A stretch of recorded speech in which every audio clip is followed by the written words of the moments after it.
to Lady Arcader's Super Showcase 2025. My name is Savage Octagon, and I am thrilled to be here and teaming up with you, benefiting CARE. Here are a few ways CARE stands out in the humanitarian space. More than 90% of their expenses go directly to work that saves and transforms lives. Your donation does more when you give it to CARE. And CARE is one of the largest networks of humanitarians in the world. Your generosity reaches people in more than 121 countries, and you are contributing to this amazing work. These projects, these participants, you are helping. And we're going to see a lot of great stuff today. Upcoming, of course, we have Blueprints, Bequest.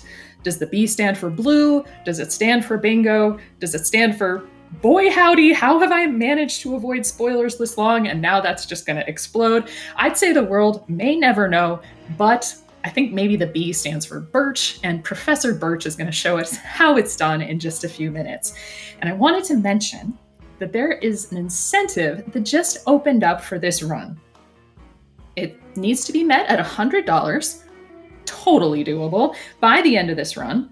And in short, we are building a pancake house. Essentially, I'm not going to say much more, but we are going to turn our great uncle's house into an IHOP. And you know what? Who doesn't love carbo loading? Who doesn't love pancakes? I think we all want to see that, so be sure to get your donations in. And of course, you can also assign your donations to every incentive that's open right now. So that includes for the Wolfenstein upcoming Wolfenstein Cyber Pilot run, you can help pick the favorite toy. We have Panzerhund is in the lead with $65. Closely followed by Jess or Soph Blashkovich at $50 and Airboat at $30. Now, Drone and Zetadel are not getting any love at all, but I know you all want to spread the love, just like you are spreading the love to CARE right now through all your generous donations.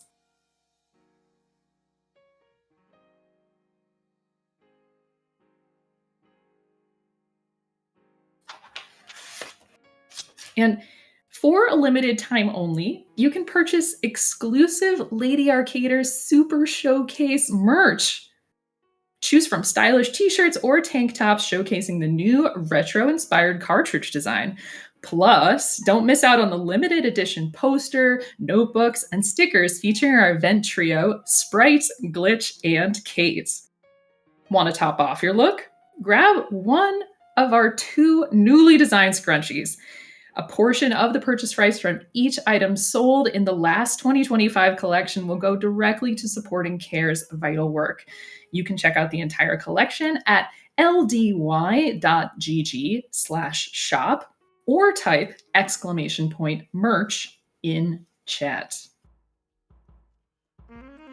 The scrunchies are super, super cute. I have this site open right now, and you know, at the risk of being too matchy-matchy, I think millennials get a bad rap for that. You know, why not just wear the whole set, like, at the same time? I think we might need to do that. And yes, we've already got !merch in the chat. Well done, you understood the assignments. Thank you so much. Another exclamation point you could use would be !schedule, so that you could see all of the amazing upcoming runs we have. Of course, I've already mentioned that incentive for Wolfenstein Cyber Pilot. And then we've also got Turok 3 coming up later, and we've got GeForce. Now, that means for the next 3 hours, next 4 hours, we're just going to be experiencing a very relaxed, chill, low-octane afternoon. You know, we're just gonna vibe with those things. They're just gonna be so relaxing. No, they're gonna be intense, and it's going to be awesome.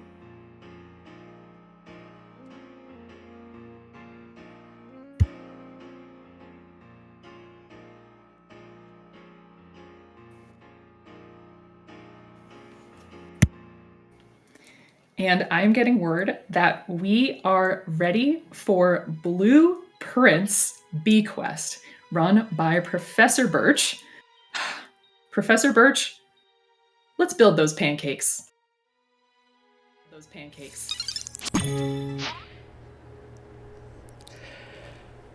Hi, and welcome to what is going to be a great showcase of blueprints. I'm Professor Burtch, and I'm here to make you think about death and get sad and stuff.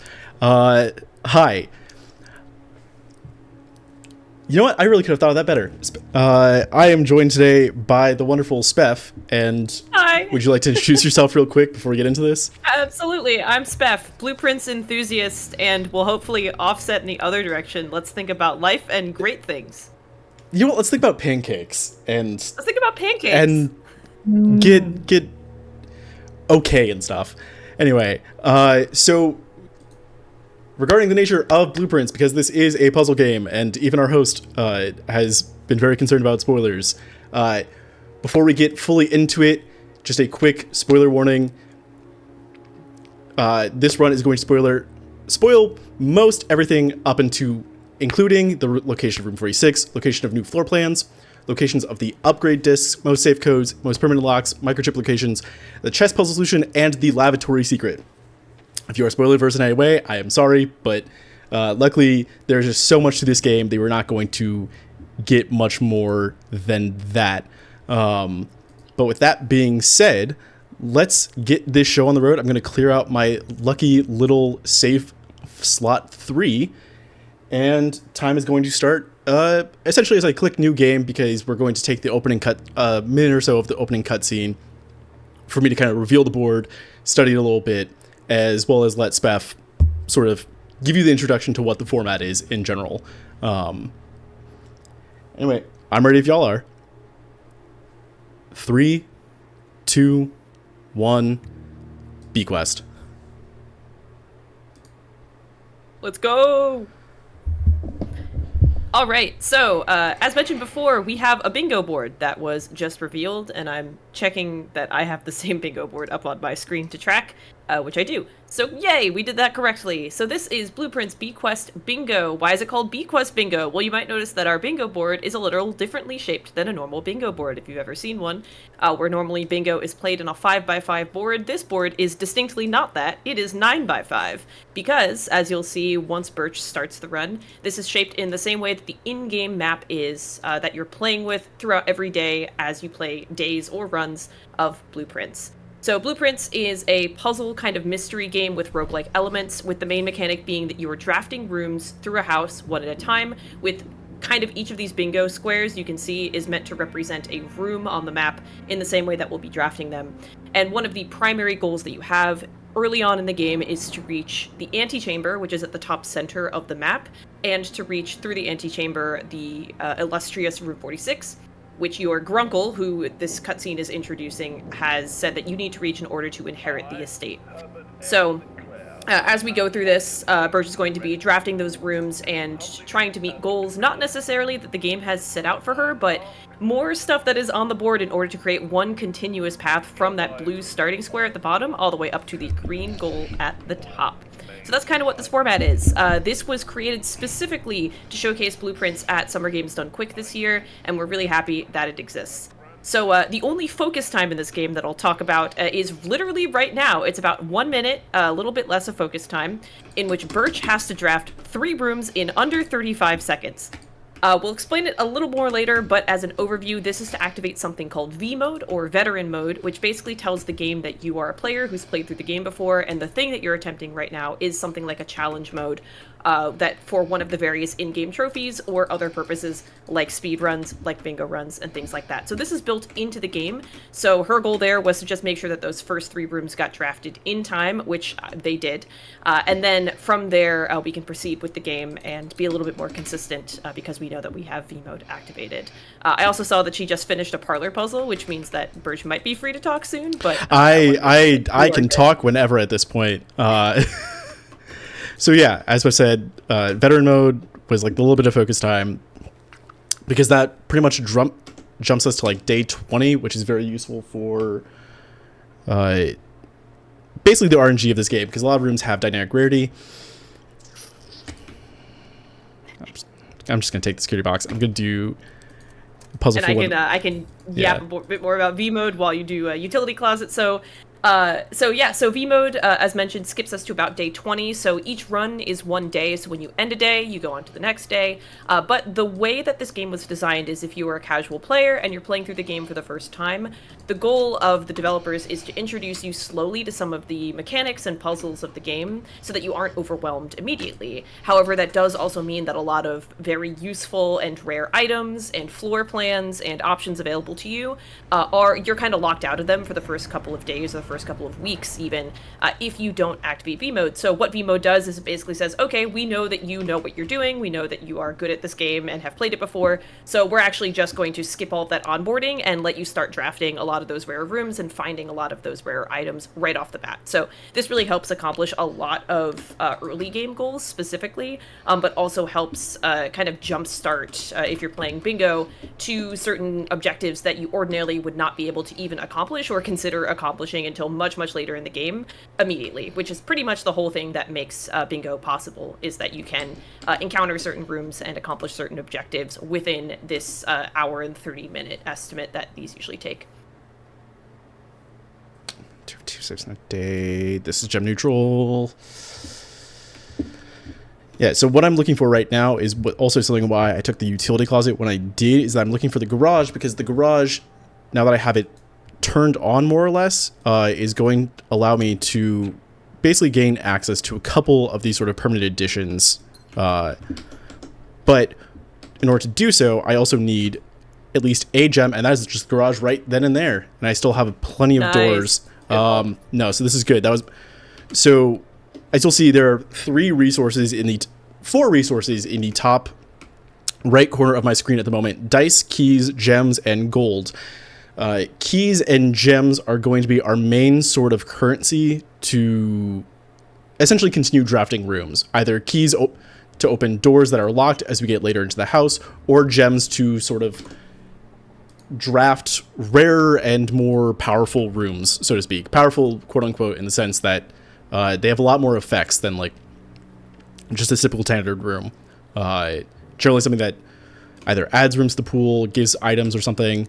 I'm gonna take Toolshed because Sledgehammer is already in the commissary. Oh! So the Sledgehammer is effectively out of the item spawn pool in that sense. So that guarantees me a chance at the shovel out here. You can only have one of key inventory items, like shovel, Sledgehammer. You'll see in the commissary that I'll pick up in a bit. Frankly, I could just end my day 1 here, but I am going to push this a little bit further to see if I can get that second safe as well. Also notably, you would have seen that Burtch did get her first square, that bottom left open west gate, so let's get some hype in chat. First square, let's go. Notably, on our bingo boards, open west gate is always the bottom left corner, and open orchard gate is always the bottom right corner, and we'll get into the orchard a little bit later when Burtch goes to it. But we always like to keep those there. Those were purposely put there because they are really good early game objectives that you do always want to do, and the designers of the board really wanted to reward participation in those goals early to make sure that you did them, but also didn't want them to be too powerful, since again they're really beneficial for the rest of the run. So that's why they're at the very bottom in the very corners. They're helpful, but also not something that necessarily gives you direction or specific amounts of progression on the bingo board. Yeah, so also with the items that I got out of the tool shed real quick, you'll see that I got something called a gear wrench. That is not a very common item to pull, especially this early on. I could end the run and take lavatory here, but I'm feeling a little lucky. And going to play this out a little bit more. I do have... It doesn't seem like I have billiard puzzles on this board, do I? I don't think I see them. Okay, I'm... Alright. We're gonna spend some time in the lavatory. 30 seconds, starting now, so if you could just let me know. But Sav. Yes. Time for a donation? I'm so sorry. All the words you're saying, I'm desperately trying to make them not make sense because I don't want spoilers, but you are getting love in the chat for First Square, and you also have a $5 donation from Blackheart Wings, who says, sending you my best RNG vibes. I hope the bingo board is manageable and the house behaves for you. Lots of love, Gabby. Heart.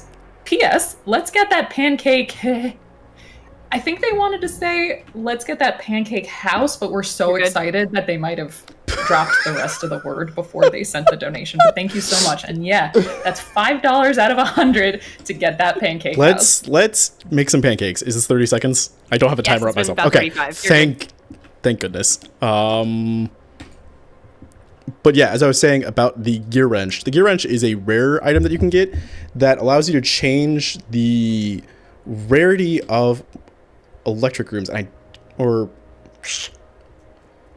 can't take armor because I don't have the gem. So this is where the sort of resources come into play. Math. Let's do some quick maths. Let's go math. Also, if you want to do some quick maths and donations or whatever, 4, 1, 6, 7. Yes. 100 minus 5 equals $95 equals. That's how much we need for that pancake house. And so that was good maths. That was some very good math. Yeah, it's going to be, that's a lot easier math than what some of this math is going to get to if I continue to do these puzzles. 20 minus 12. And can also talk briefly about what a pancake house is, because it's also on the bingo board in one of the early goals. Pancake houses were something that were made up specifically for Blueprints Bingo. This is not a thing that the game will ever ask you to do, but it is fun. So effectively what a pancake house is making a perfect rectangle up to a specified rank of just whatever is on the board. So a rank 1 pancake house is actually just 5 rooms, including the entrance hall, just all at rank 1 on that bottom one, because each layer is referred to as a rank. So the pancake house for the incentive, I believe we agreed would be a rank 3 pancake house. So you'll get to see a larger stack of pancakes. I believe that 2 pancakes is a short stack, but 3 pancakes is a standard stack in diner terminology, something like that. So you get a standard stack of pancakes if you beat that incentive. So get those donations in. Hey, anyway, we're watching the entire Alzara cutscene right now, so I have time to chat and think. How are we feeling about the run so far, spef? I'm feeling really good. Yeah, I'm trying really hard to dig it out, and while we're watching this cutscene, I'm going to mark off 30 seconds lavatory because I did do that.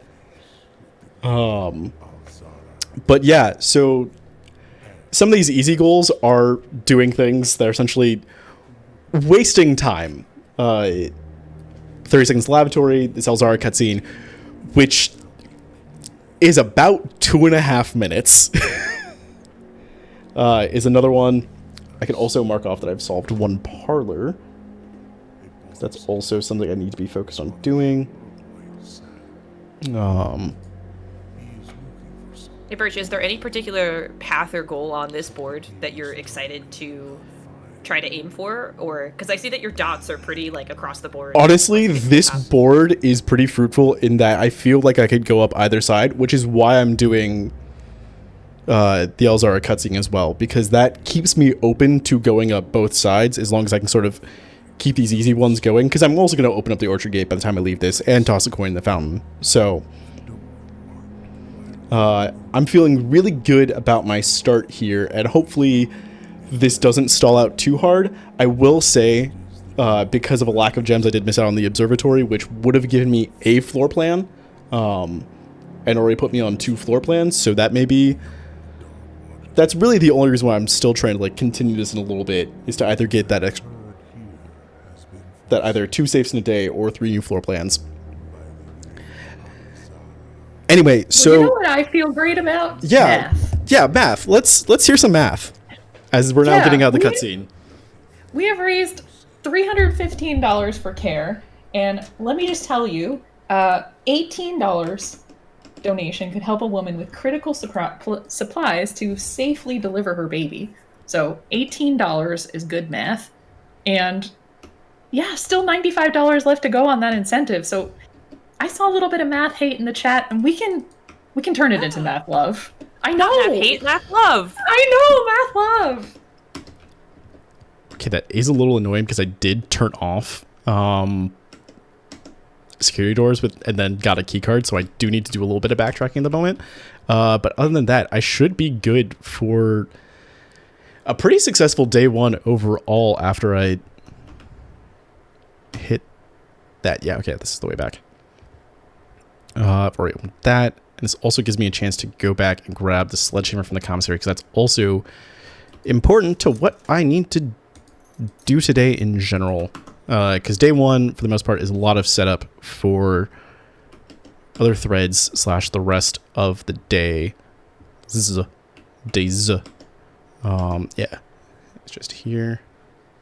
Yeah, and when Burtch is talking about ending her day too, it's a lot of this has to do, she mentioned before, not being able to get the observatory due to a lack of gems. So very briefly before, all the different resources, coins, gems, keys, and dice, I believe 1 die was used during day 1 here, are all really important to enable progression throughout the house, with gems enabling you to draft nicer, better rooms, keys enabling you to unlock doors that get you further into the house, and coins giving you that flexibility to buy special items that unlock other things for you, or just buy you additional gems and keys, or other resources that you might want for general drafting stuff.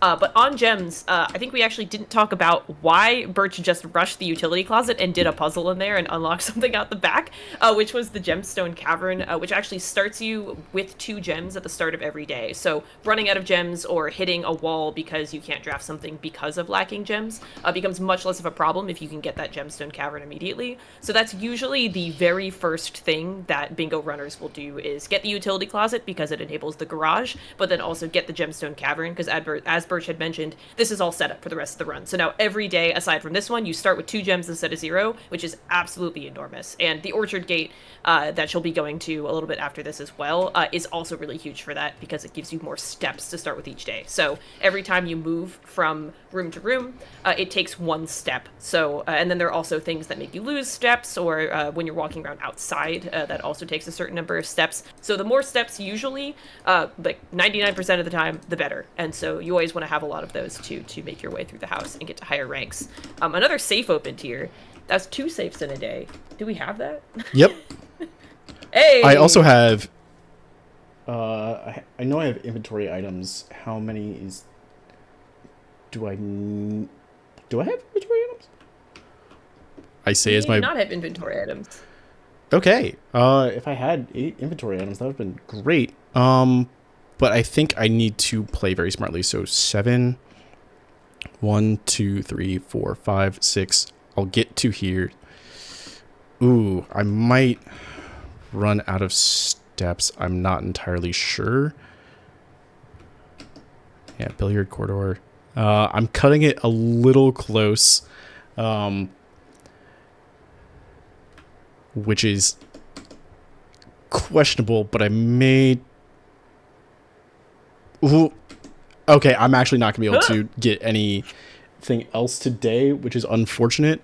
Just because I got a little greedy with going for that last door. But it's all good, because I do have plenty set up to at least go forward.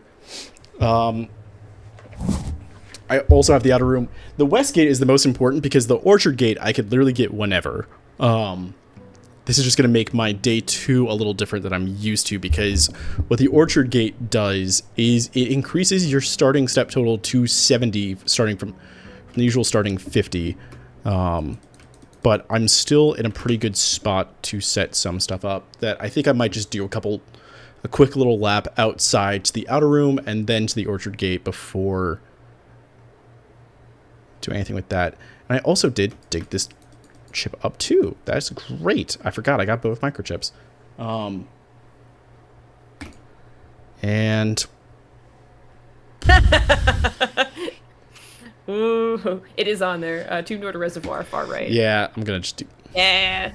All right, spoilers in here. If you haven't solved the puzzle, yeah, Sav, please close your eyes for the next minute to 2. We'll let you know when it happens. But Tomb honestly has quite a few things that I'm looking for in this specific instance. As you'll see, one of my very hard goals, i.e., the goals sitting around the goal of the whole thing. I'm gonna say the word goal a lot this entire run. But there's an upgrade disc down here, as well as this gives me 5 coins that if I'm going to do this running around outside real quick, that I may as well also grab the coins, toss one into the fountain, because that'll also help me set up for something later. But beyond that, beyond opening this door, I'm not really going to do too much else. The upgrade door thing is also something that, as you'll see, also with the microchips, my right side is looking a lot more doable today than pretty much everything else. I'm going to cut through here real quick. Also, as a note too, they'd mentioned the very hard goals on the board as a overview of how this board is actually set up. So you'll notice that so far on the board, closer to the start up to the goal, Burtch has accomplished more goals on the bottom side of the board than on the top, and this is by design. So this board is specifically designed kind of similarly to how rarer rooms and certain rooms are drafted in the game, actually, where at the bottom of the bingo board there are more easy goals, and then as they make their way up the board, they get harder and harder until the 3 that's around the goal. So for this run, it's 15 plus stars, 2 full directory categories, and use 5 upgrade discs are all considered quotations very hard goals. Sav, you can watch again now. Yeah, you're free to go. She has exited the tomb. So how this board is designed is it makes it so that you can get some of those easier goals and start to get some direction and start to figure out what you want to do at the bottom of the board. But then as you get to the top, the goals do get harder. So you do actually need to make sure you are making progress in the game and planning your days out accordingly to get those specific goals and figure out which ones synergize with each other. A really notable thing here too is that from testing of this board before its premiere on any marathon streams, we did also find that for a while, the easiest way to make it up this board was to simply go up the center. And so the middle column of the board is actually slightly harder. It does start with a medium goal, I think, or something. It starts at medium, or it only has one easy goal. The entire middle column from goal upwards are all... It starts with medium and then goes to... I should not talk while I'm trying to unlock this.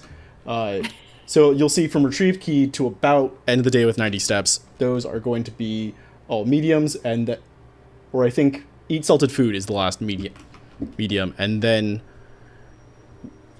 from there to the goal are going to be a couple hards with 2 full directory categories being the very hard goal. In the first iteration of this board, before any sort of SGDQ play, the very center square, so rank 5 middle square, used to be a very hard square in of itself, also as a way to sort of de-incentivize this straight up the middle gameplay. And that's just a workshop right off the cuff, because thanks to that gear wrench, I was able to make it commonplace. Yeah, and this is actually huge. The workshop is a really good example of a room that is normally not found in the game until much, much later, that V-Mode makes possible to find in the first couple of days. So, absolutely wild pull, first of all, from Burtch to get it, and then making it commonplace means we'll be seeing a lot more of it. But I do believe we have story time. Yeah, we have story time. The Red Prince by Mary Marigold. There was a red prince who sat on a red throne. He had a red crown made of rubies and a red castle made of stone. The prince had a love for all things red. It's the only true color, the prince often said. He could not stand the sight of a canary or a crow. He could not stand the white of a swan in the snow, and he never looked up for fear of the view. He had heard that the sky was not a red hue, so he always had a book to turn his eyes down if he was ever outside when the clouds weren't around. And do you know which book the prince always had? The one that made him happy whenever he was sad.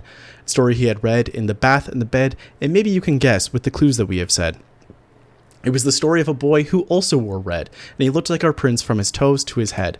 And as you, my reader, might already assume, this book is quite near you, in fact, in the same room. A story about you, if it needs to be said, about a red prince and his book, the red book we just read.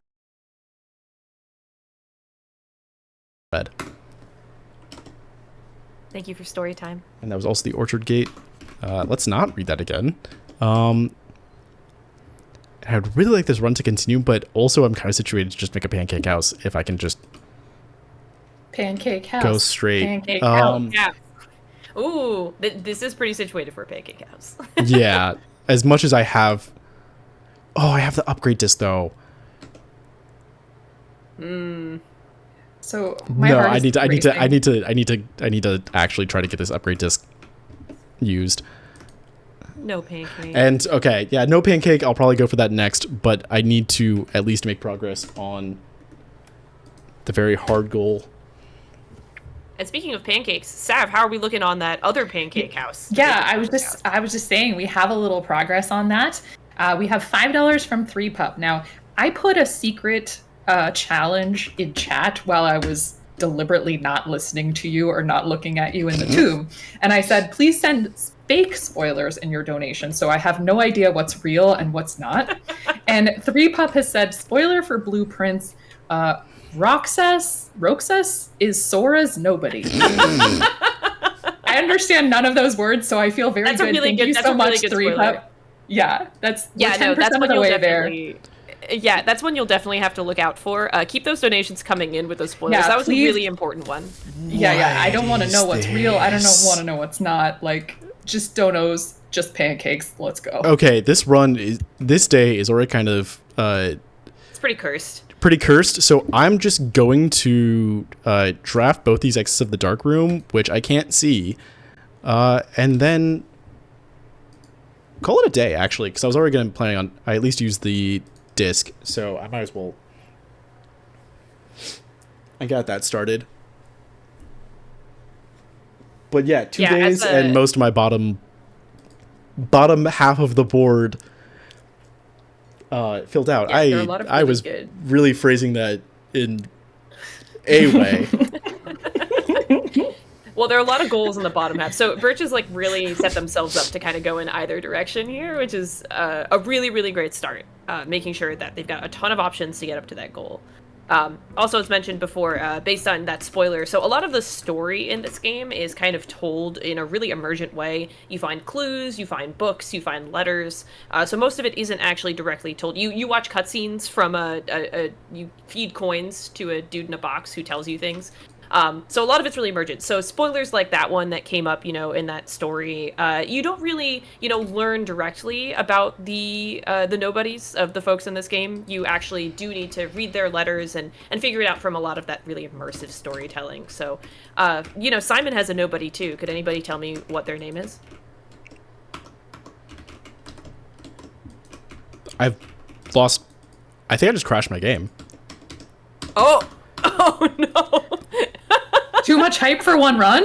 Yeah, this happened once before in a practice run. I'm gonna restart my game. It should be pretty fast because it should just start back at the start of their last day, which was very recent. Well, I can distract you with a faked fact about keep feeding us fake spoilers.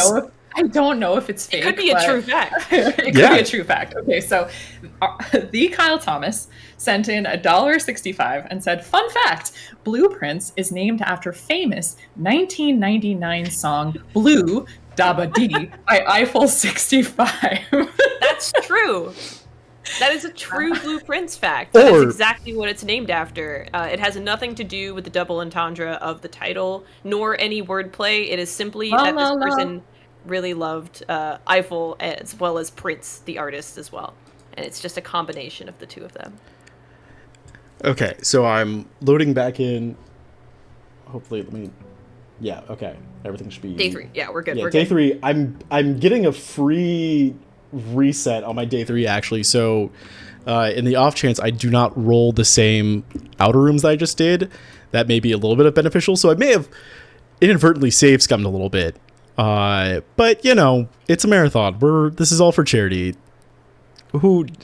This isn't even a real category when you really think about it. It's just very real. Bingo is as real as anything else. No, I want it to be all fake. I want it to be a dream. I mean, considering it's a video game, and like I said, we get to sort of save scum. I'm going to take the shrine here just because that is going to be a little bit beneficial for setting some later stuff out. I'm actually really hoping to hit the library at some point today if I'm going to continue. Because I can enter a rank 1 pancake house whenever. if Birch does hit the library, chat, there is read a library book aloud on the bingo board, top right. I would encourage anyone to donate to choose the book. If you've played Blueprints, you know what books are available in that library. If you have not played Blueprints, just know that the books available in the library include another kind of depressing children's book, similar to the Red Prince that was read, as well as a manual for a mechanical system that's extremely dry and really terrible to make Birch read. If you would like either of those options or something else, if you're aware of what else is in the library, please feel free to donate if anyone has suggestions, and we can make Birch do it. Okay, that experiment was a bust, so I'm just going to keep going at this point and just ignore it for the time being. We can also talk a little bit about experiments and what those are. So that was the laboratory. You'll see trigger experiment 4 times is on the board. Rank 7 a little to the left. Experiments are a fun thing in this game where you basically set up like a kind of simple code-based if-then statement. So you get to pick your if out of a pool of options. You get to pick your then. More things about vmode continually being brought up is another thing vmode does is unlocks all of the base options for the if and then statement. So normally when you first start the game, there are a couple of them that are locked behind progressing a little bit more, mostly the ones that give you permanent upgrades like allowance and stars. But if you're in V mode, it'll unlock those from the very beginning. So experiments can sometimes be a really great way to farm things like allowance and stars while you're doing a bingo run. But, Birch wasn't able to get one of those. Sometimes you just get really bad luck with the options that your experiment draws and you aren't really able to do anything with it. But sometimes you get really good ones. Luckily, Trigger Experiment 4X does not need to be all in one day. So Birch can kind of just pick some experiments that are, a little bit not super easy to all accomplish at once, but do them a little bit piecewise and can still accomplish that goal on the board.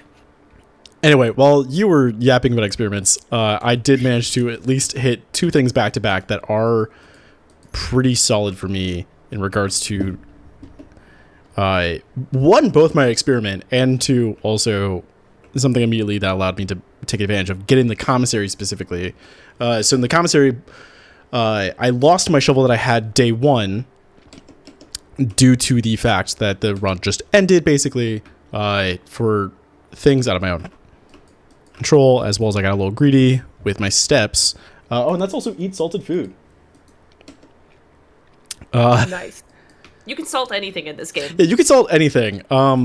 So with all the dig spots that you'll probably see, you can also dig up turnips, which also give you steps, and you also salt the turnips that you pull out of the ground. I also have eat open it on the spot raw trunks in a day. So if I can honestly just hit a sledgehammer at some point, I can just pop all these trunks, and wouldn't you? Wow.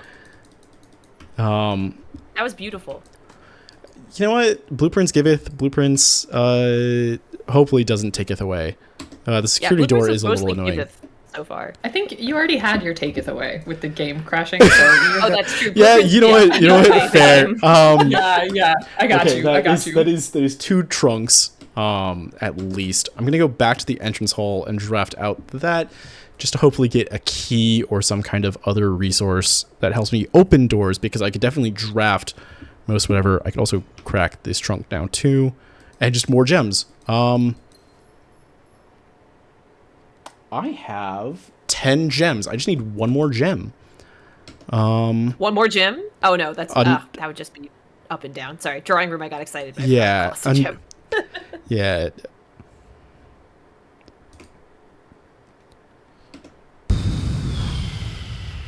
Oof. This does kind of stop me. I do need the item though. So hopefully keycard. Dice. Well, good news is that this run may just be over anyway if I can't get a keycard or do something to change the behavior of security doors. You might accidentally make a pancake house. I might accidentally make a rank 3 pancake house, which is entirely not necessary. No, this is different from the incentive pancake house. Yeah. Okay. Because people need to pay for that. So that kind of yes. Okay, so security, that's already a good start. If I could just get breaker box out of this bottom door, the run is alive. Now is the time. That is the library though. Give us a book. Yeah, just I'm gonna you know what? the run's done, but I at least got a couple things done. All right, so we could either see the Set Series Guide to Reddington, Swinbird, the Fixed Stars, the History of Orinda, EPWC Pump System User Manual, or Drafting Strategy Architectural Digest Volume 3. Really quick, just start rattling them off in chat, and we'll... Oh yeah, whichever the first one I see in chat is the book you're going to read. Quick, quick, quick. And I'm not... Pick that book. And don't let me hovering Swinbird... Pick that book. The book that I want at the library is like still out. And I don't want to put it on hold on principle. Someone's got to finish that thing. Mm-hmm. Okay, Swinbird. Swinbird wins. Yep. Okay, it's Swinbird. Thank goodness. I'm going to go now do my last couple outside things that I need to do with today, because today is over, because unfortunately I did not find a key card. And this is also why sort of running blueprints through bingo is one of the sort of, I'll say, preferred methods. Ooh, I may as well...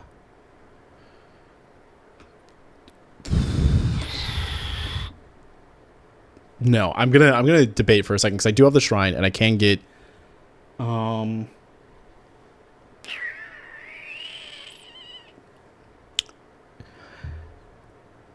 what I should leave today with getting a blessing, and I think I'm just going to, because I also have 4 dice on here, just get Blessing of the High Roller and move on with my life. It's conservatory, so that is 1 floor plan as well.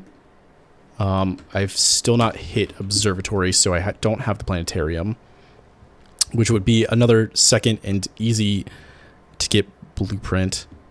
Yeah, I'm gonna do Blessing of the High Roller. Why not? Yeah, and a little bit about blessings. So she drafted the shrine earlier, and then went and did a whole bunch of stuff in the house, and is now going back to the shrine. With the shrine is one of the unique outer rooms. So outer rooms, there are 8 of them. They're their own category in the directory, and they all have very special powers that you can't get anywhere else. With the shrine, notably, there are 8 different blessings. 8 is a common number in this game. There are 8 different blessings that you can get, and they all give you different advantageous things that help you out on your runs. So there are a couple that are specifically tied to certain squares on the bingo board, where you literally can't do the bingo board thing without getting a blessing. Great example of this on this board, rank 8, slightly to the left, pick 3 berries. That is referring to the blessing of the berry picker from the shrine. But what Burtch has done is something that's actually a great strategy here just generally for the board, which is the blessing of the high roller. Which, Burtch, could you explain it? Because I forget. So the Blessing of the High Roller is similarly to the experiment that I got that benefits off of drafting shops. In this case, whenever I draft a shop, I get a dice in my inventory. And then whenever I re-roll a draft, so use a dice, I will get 5 gold. So it's really sort of playing off the idea of re-rolling drafts and trying to see as many sort of rooms in a single draft as possible. And you'll see up in rank A as well. I also have use for dice, and the trading post is one of the best things I could have hit here, because I can do this more high puzzle really quick to get some allowance, which is also another one of my very hard goals. Right? No, but it is on the way. It's on the far left. It's up there, though. Yeah, 5 allowance. Okay, so these more high puzzles are all going to have allowance tokens in them. And I also traded a microchip. Magnifying glass is something good I want to take, and I'll also take some car keys. So I've also traded a microchip. So that's essentially 2 goals and a blessing activation, all in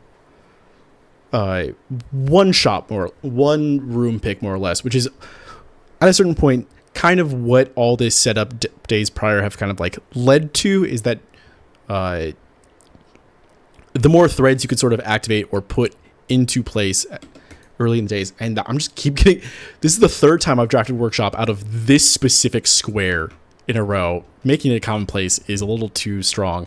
And here's observatory. I'm going to go get my 2nd floor plan real quick in the planetarium, and finally get 1 star. So if 15 stars, it may be a little late to start building that up, but that is also now effectively on the board as a possible goal. While Burtch does this little puzzle, Sav, any updates on that Pancake House incentive? Yeah, so I wanted to give a shout out to our social media team. They're keeping everyone informed about the showcases happening during the event, and there is one update about Birch's that is a cursed picture of everyone in Full House. And you know what? Dang it, if there isn't a little stack of pancakes right in the middle of that picture. And you know, we all want to see this house of pancakes. You want to you want to know something even funnier? Yes. I was the one who made that meme. Oh, so you're trolling yourself. I'm trolling everybody else. If you look at that meme and can guess what everything I've put on there is a reference to the game, please let me know. Give me your guesses. The answer box is empty. The answer box is false. False. Oh yeah, okay. put those in chat, put those in donations. Make sure we get that pancake house. Yeah, my favorite. Please, if you would like to donate any other blueprints, quotations, spoilers for Sav to read, those are also always fun. Yes. Real, fake, whatever. Fake spoilers. The 3 little coins on the back of your card. The 3 little numbers. I said coins.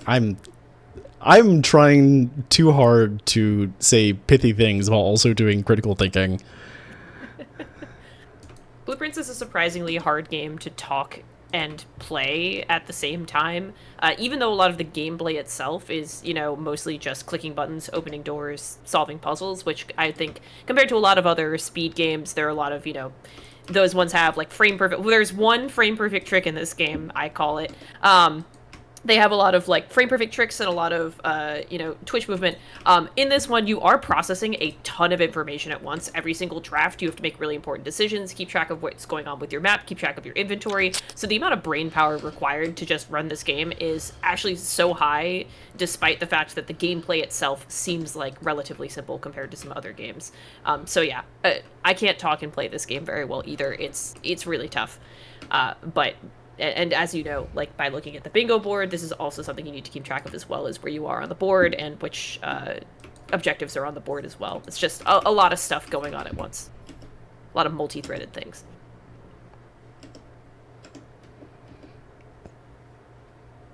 Can you remind me where some fine print is? Real quick, because I do have the magnifying glass. Commissary? Well, okay. Best fine print in the game. That is correct. Boom, bam, hey. pow. That is some fine print that I've now viewed. Can make some connections there if I really want to.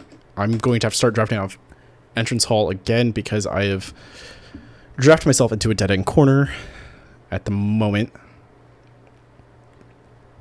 I think there was a question in chat about favorite rooms in Blueprints. Birch, do you have a favorite room? Do I have a favorite room? Anyway, that's 4 dice. 4 dice and the run is done. God, do I have a favorite room? I think... Honestly, I do like the tomb quite a bit. I think the tomb is kind of a fun room overall, which is very odd to say considering the sort of nature of the room, but at the same time also, if you saw me walk down and then walk back up that room when I first got it, it's really fun to do zoomies on the spiral staircase. I'm not gonna lie. And I think that's like 90% of my enjoyment of that room, outside of just how satisfying it is to do the puzzle down there quickly. That's so What puzzle? Yeah, what puzzle? What puzzle? I didn't see anything, but everyone, you should donate for your favorite room. Be sure to put exclamation point donate in the chat. Yeah. I don't know how you have any brain cells left for this, Birch. It's very impressive. I just launched the game, and the spirit of my great uncle just takes me over, honestly. Grunkle Herbert. Of Grunkle Herbert, just I can just feel his will, both physically and spiritually, just really I'm bit's bad. I'm gonna I'm gonna stop. I'm gonna stop where I'm at right now. Well, let me tell you about my favorite room. yeah, Spef. How about you tell your favorite? So earlier, actually, I used this as a teachable moment, as we like to call it. Earlier, Burtch used something called an upgrade disc, and we've been talking about it, and it's also one of the goals on the board. Burtch has used 5 upgrade discs is one of the very hard goals next to the goal at the very top. And upgrade discs let you take one of the standard rooms in the game that's in your normal draft and make it something better. So what Burtch did was upgraded the nursery, which normally gives you extra steps if you draft more bedrooms. That's also where the Red Prince book was located, and turned it into the kind of a garden-y take on the word nursery. Most of the upgrades are wordplay, and made the indoor nursery, which rewards you for drafting more green rooms. So my favorite room is an upgrade on the Cloister, which is a very special room because it has, say it with me everyone, 8 different upgrades that you can get. And one of those upgrades is the best room in the game called the Cloister of Draxus, which is a 4-entranced room, so you draft into it and you get 3 entrances out. The room is free to draft. Normally the Cloister costs 3 gems, but every room you draft off the Cloister of Draxus must be a dead end. So you can't continue drafting off of it, but for every dead end you draft off the Cloister of Draxus, it gives you rerolls. So it's a really cool room, and also the statue of Draxus is just really scary, and I really like that. So that's the best room in the game, indisputably. Also a really lame Pokemon. Fight me.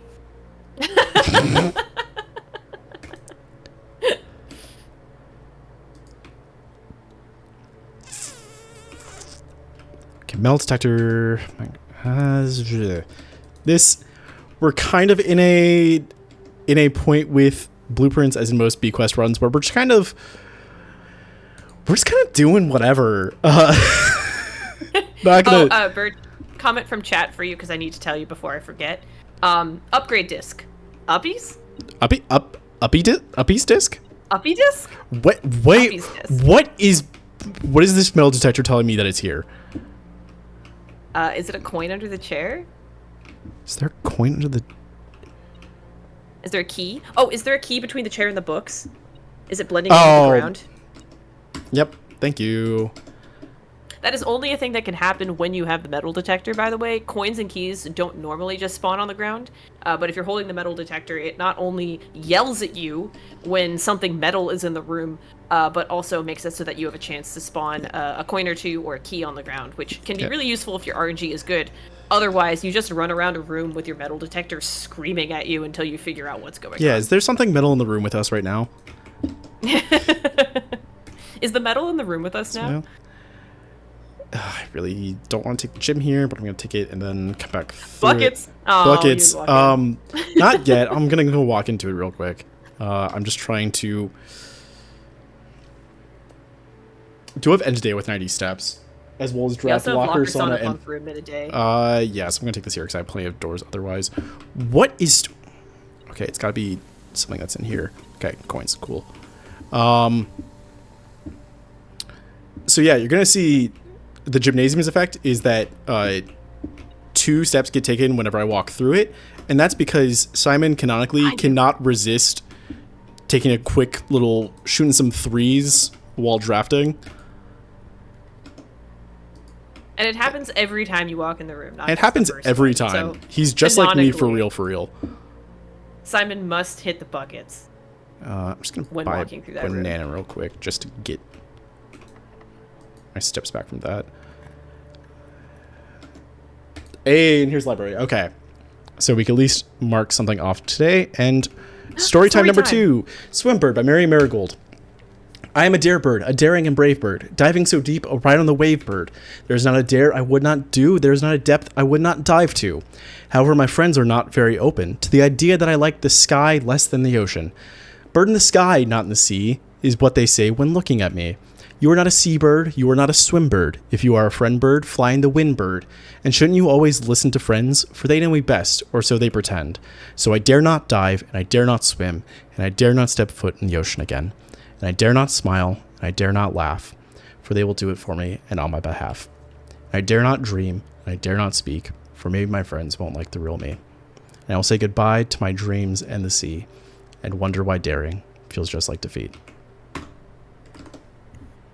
Thank you? Sav, how'd that make you feel? I'm feeling so many things today that confusion, fear, spoilers. You all noticed there was a bucket on my head because I was trying not to look at the screen. Like, what's going on? People, let's get that pancake house. I don't even know. Keep it up for pancake house? Yeah, can we do that just for me? Oh my god. Do it for Sav. Ease her worries. Get us a pancake house. Please. Oh my. I have to take this because I always get the vault when I don't have the gems for it. Speaking of gems, one more part of the puzzle real quick. Gems in box with statement. That's true. That means that has to be false. And for those of you who have not encountered the parlor puzzle in Blueprints, this is a thing you do throughout the entire game a bunch of times. But the gist of the puzzle is that of those boxes, only one has gems in it. One box is always true. One box is always false. The third box can be either. So you have to figure out, through deductive reasoning, which one is true, which one is false, and therefore which one has the gems in it. Usually the earlier parlor puzzles are pretty easy by comparison, but the ones later in the game, which we do not reach during bingo, thank God, can get really convoluted and weird. And it's suffering. Ooh. You don't have the locker room. I don't have the locker room, and this would end the run, so I am going to reroll here, and because I just need a door out. Nice. Yeah, so notably, that square draft locker, sauna, pump room in one day, those are all rooms that only get added to the draft if you first draft the pool. So the pump room lets you control the level of water all around the house, which is tied to a bunch of different puzzles, both optional and even required for progression. If you want to see, the entire story and all of that. We don't get too deep into the pump room related puzzles, but this is one of the requirements for the top upper right hand corner. If Burtch really wants to do it, retrieve a coin from draining water. Is one of the options, but also this is just generally good for progression in other spaces as well. And it's tied to the pool, whereas the sauna gives you extra steps the next day, and the locker room is all about keys, and there are some... Ooh! Do we have a coin goal on here? I don't think we even have a coin goal today. We do not, which is why I'm not jumping at it. Oh, but this is... Okay. Do you have a contraption? Yeah. Need a lever. No, I have burning glass. Oh, we need a workshop, but it's common. I have the workshop down here. Oh, you have the workshop. Okay, I have 21 steps. 1, 2, 3. That takes 2. 1, 2, 3, 4, 5, 6, 7, 8, 9, 10, 11, 12, 13, 14, and then I just have to go right outside after that. I am actually going to take the shovel because I do also have... Okay, so chat, I'm also going to need your help because we're going to be doing some digging. And do we have dig in one day? I do not. Okay, never mind. Dig 10 times in a day. Right side. Oh, do your digging. Okay, so chat, count with me. 1, 2. Because if I'm going to be backtracking, I might as well keep digging in case I hit a turnip. That's 3. Because I also took the root cellar today, which means I have more dig spots in my house in general. So 3 is my dig total at the moment. Buckets. I have to go here. Buckets. 3, 4. Turnip. That's brilliant. That allows me to keep going just a little bit further. That was 4, correct? Yeah. Yes. 4, 5, 6. Well, a turnip. It's also great. There's no other ones in here. So that's 6. I went to the closet and that... Well, good thing I got those turnips because I did also go the wrong way. But I needed those dig spots regardless. So 6, 7...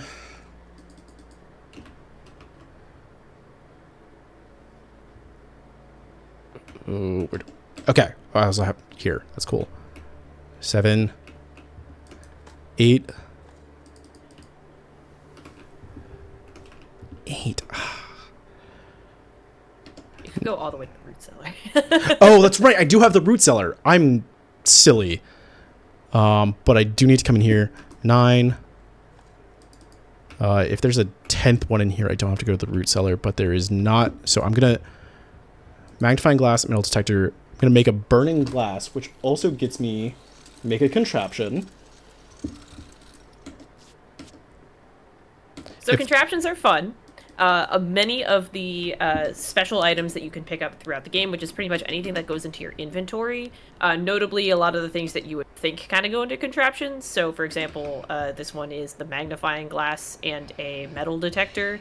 Makes you a laser, as one does in real life. As one does. You simply send a light signal into you simply send a beam of light into a magnifying glass, and that is a laser. Yeah. So we've all done it, you know. So 9. You can make a bunch of contraptions. That is 10. So we're just gonna call that. I'm not gonna bother digging out the rest of them because I don't need to anymore, and I'm going to go immediately to get my third floor plan because that is effectively going to take care of that square in a much easier way, and especially because I didn't.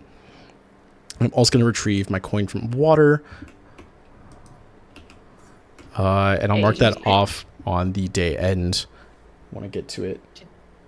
You say the number 10? 10? Do we? Yes. 10? Because I'm like blatantly 10. trying not to listen to you because we have a $10 anonymous donation towards that pancake house. And also 10 squared is $100, which is what we need. It's all adding up, everybody. It's math. It's glorious. It's all coming together.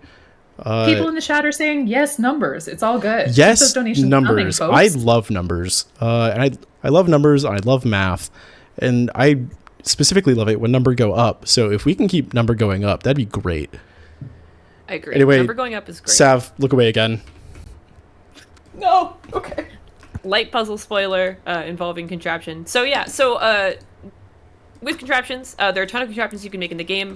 Make a contraption, notably one of the this is actually one of my favorite bingo squares is make a contraption because I love seeing which contraption you happen to RNG in that particular run, like Burtch getting what is a particularly good contraption in the burning glass because of being able to use it to get a floor plan. But there are a whole bunch of them, and they help you run out in a whole bunch of different ways. And again, this is one of those things where you normally aren't doing this because the workshop doesn't appear until much later in the game. Until, at least like 20, 30 days into the game is when you usually start making contraptions. But here, because we know what to do with them, and we have availability to the workshop, we can use it to skip a ton of stuff and unlock things that we ordinarily would not have.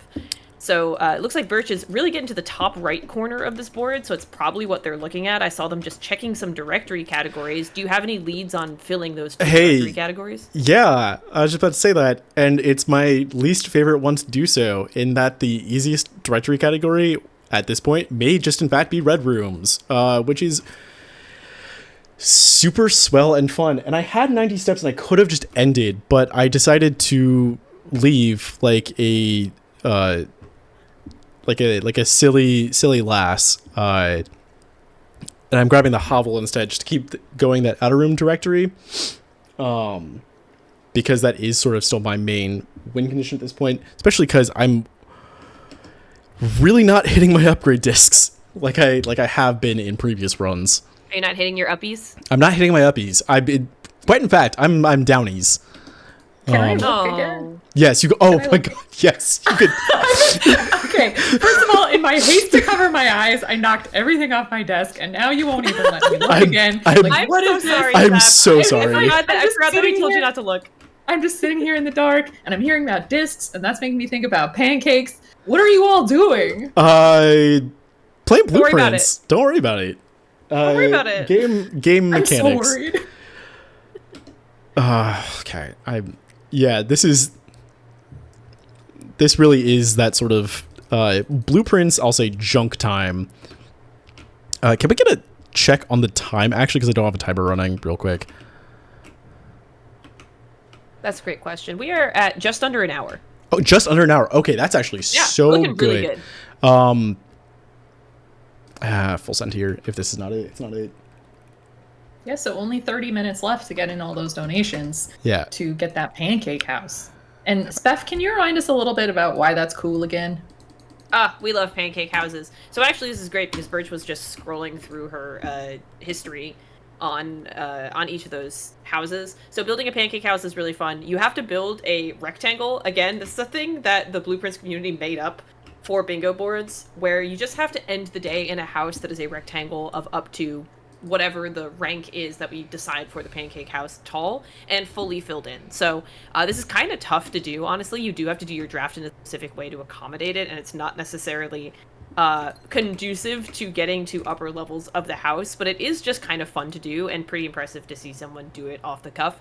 So for this pancake house, we'd be building a rank 3 pancake house, which is just a perfectly dense rectangle up to 3 high. Once we meet it, Burtch would be forced to do that instead of accomplishing other goals. She could, of course, do other goals at the same time, but her primary goal would then switch to build a rank 3 pancake house instead of continuing as normal with the rest of this bingo board.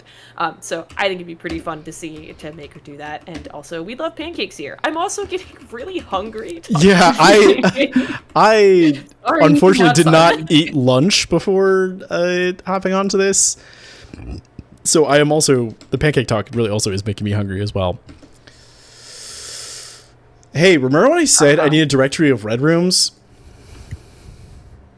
Directory of red rooms. The maid's chamber. This makes it so red rooms are really fun. They are usually free, if not always free. They're always free. Red rooms always cost 0 gems, and some of them are very powerful in different ways. That's interesting. Like having a Chamber of Mirrors is a pretty rare room and really fun. There's a whole thing about it. We won't go into it now. But with red rooms, they're always free, and they usually have a lot of entrances, or are just like good for general progression, and they're also pretty common. You did take the Chamber of Mirrors because I have draft 2 copies of the same room. You do. I have plenty of, yeah, I have plenty of doors. That's my connection. If I could just get literally a second of anything I already have, that's my essentially the bottom side connection. Yeah, and I just need to make a rank 1 pancake house, and that's another den. So that is 2 copies of the same room. And we are now in the other version of BQuest. That is everything, everywhere, all at once. Where we're just kind of hitting a point where, yeah, a lot of things that we kind of set up are now all sort of like falling into line. And I could even take a second courtyard if I really want to. Yeah, so notably the Chamber of Mirrors, it makes it so that you can draft rooms that you've already drafted. Normally, once you draft a room, you can't draft it again for that day until you reset your draft the next day. But this one basically just resets the whole draft, and so you can draft things twice. And then the Chamber of Mirrors itself is actually technically a 4-way room, but you do have to draft the doors on each side to unlock those doors. So it becomes sort of like a good backtracking passage, and there's also some stuff in there, some goodies you can get by getting the doors there. So it's just a really interesting room that really enables draft 2+ copies of a room in a day on the board. One thing that's fun about the bingo board that we have here is that a bunch of these goals that aren't super generic like this one actually do typically have more than one solution, which your preferred solution or how you do it usually is based on the RNG that you get, or kind of like your preferences as a player, which is one of the most interesting parts of the skill expression and the different runner expression when it comes to doing bingo races and just playing bingo in general, which is just a bunch of different people have different ways that they prefer to approach the game and to approach certain of these squares. Like that 2+ copies of room in a day could have been the Chamber of Mirrors, but it could have also been using a Shrine Blessing. There's one that enables do that.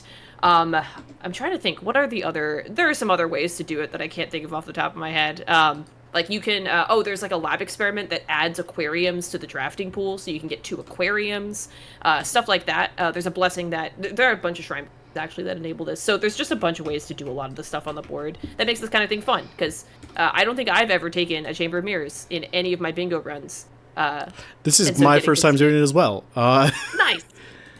Might you say that's never happened before? That's never happened before. Yeah. She said it. 6, 12. Yay! I'm trying to do math here. If you want to hit us with a couple donations, if we have them. Yeah. I mean, do you remember like that time that you dug 10 holes? Like that was a simpler time, it seems. And we just got a $10 donation that says TEN. And yes, that went towards the pancake house, which is 10 squared dollars. We're over 30% of the way there. Come on, friends. You know you got this. TEN. TEN. Do it for the pancake. Do it for the pancakes. Yeah, and this is probably going to be the end of this run. I'm going to see how much I could buy out of commissary, but granted, I also wasn't expecting a hovel run to be this sort of fruitful up until this point anyway. The hovel being an outdoor room that makes it so that, if you haven't noticed today, Burtch has been drafting rooms using steps instead of gems. So it's a really powerful room that enables you to get some rooms that you normally wouldn't be able to get, especially on days where you're low on gems, but also enables you to save gems for other things, like bingo squares or like other functions in the game. So it's just a really unique way to play the game, and that's why those rooms that are outside in that outer room, getting those on by the west gate is so important so early, because the things that they do for you can be so game-changing for your run that getting access to them as soon as possible is just always in your best interest. Okay, I'm going to do something to hopefully simplify at least what I'm going for from now on, because I do just need to connect my bottom to my middle of my board real quick. So guess what? We're making a rank 1 pancake house today, hopefully.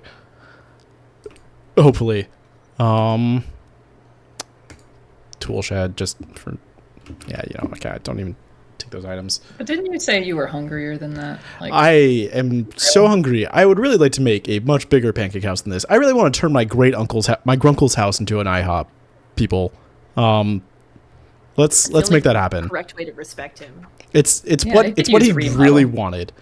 Okay, corridor here, and I just need something go straight forward on this side, which I get the workshop. I was gonna say it's gonna be the workshop. It wasn't on the first. For the first time this run, it wasn't in the other side. So, which is really funny. Yeah, it wasn't in this where I got the corridor, and I'm just gonna take the commissary here for giggles. And that is so. This is what a pancake house looks like in the context of what we're looking for, and I'm going to call it a day there, and that's end in a rank 1 pancake house. So now my big sort of focal points at this point, as we're now, I think, past the hour mark at least, and something that's a little bit more focused and extremely doable, is I'm looking to either do some combination of buy out the commissary, draft locker, sauna, and pump rooms all in the same day, as well as have that 2 directory categories. And that would be a winning line. And it looks like for those directory categories, you'd mentioned before that you were doing red rooms. What do you think the other directory category is looking like to be? Outer rooms, because I just need schoolhouse and... God, I'm blanking. Shelter. The other one is. Shelter. I didn't get shelter earlier because that's when my game crashed. Ah, okay, yeah. I was like, I could have sworn you took shelter. Yeah. Some combination of shelter is going to be good here because I'm looking to find both 2 red rooms in particular at this point, which I believe is. Let me check the directory real quick. Is furnace and archives. I swear I took archives. So notably, the shelter, no, that was its special power is after you grab the shelter, the first 3 red rooms that you draft, you will not be impacted by their negatives. So going back to the red room conversation from before, red rooms are free, always very powerful. Some of them have a lot of doors, but they always come with a downside. So much earlier in the run, you saw the dark room. The dark room, notably, starts dark, there are ways to turn the lights back on in the dark room. But what happens is if you draft from the standard dark room, you don't get to see the rooms that you're drafting out of the exits. So it makes you prone to landing on a dead end or, drafting something you don't necessarily want to draft. The gymnasium, where Simon is forced to shoot buckets every time, does subtract 2 steps every time you walk through it, but it is a 3-door room for free, which is really great. There aren't a lot of those. So all of them have those drawbacks, but if you draft it with the shelter, you get none of the drawbacks. So the lights end up being on in the dark room. Simon is no longer fully made to shoot basketballs against his will. You get all of those fun benefits. The chapel, notably, also takes 1 coin from you every time you walk through it. It no longer does that. So it's really, really great, especially while Burtch is trying to find these red rooms, to have the shelter to keep her from getting those negative effects. Ooh. That's one of them. Yeah. Which, unfortunately, the furnace being one of my sheltered rooms is like both good and bad in the fact that the furnace's deal is that it makes red rooms more common. Luckily enough, Archives is not that rare of a red room, so that is much more potentially, whereas the Maid's Chamber is one of the rare ones because it does have some other things that are beneficial in some aspect. And damn, I will really like The Office there, if I'm being so for real.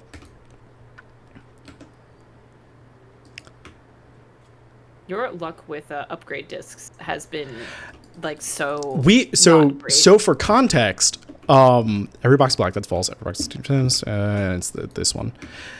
We also have something that basically is a solution guide to like parlor puzzles, but that takes the fun out of it.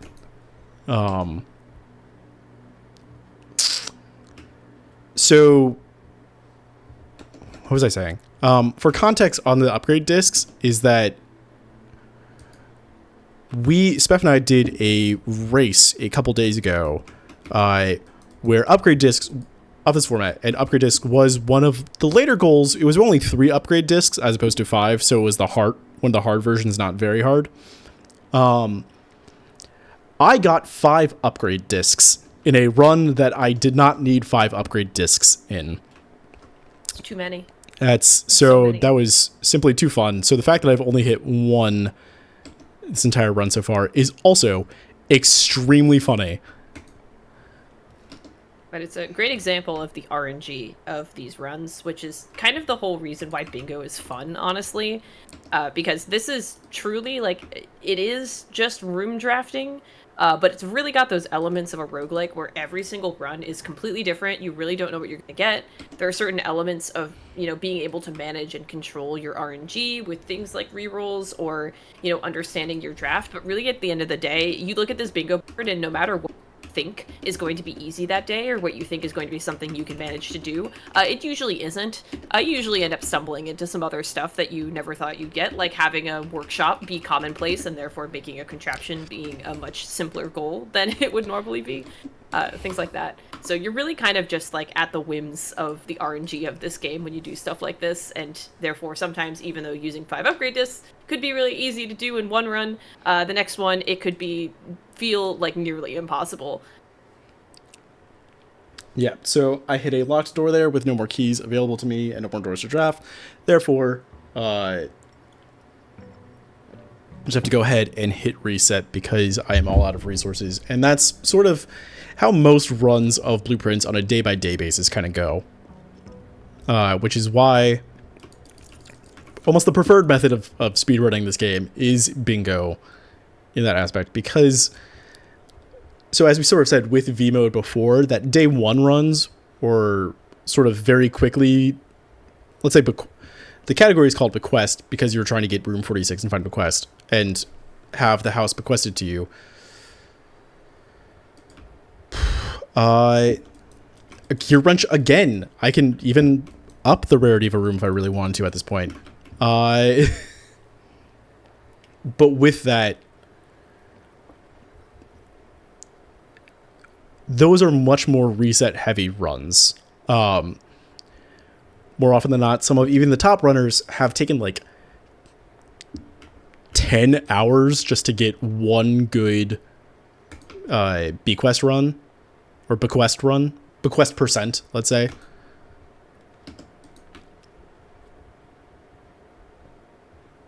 Yeah, and it's also something that's kind of by design too. So, when you get to do a tally every time we say the words V mode. But with that V mode conversation, one of the primary things the developers expect you to do is that in the game, and this isn't like me talking about like achievements or trophies or things like that, like on like Steam or PlayStation or Xbox.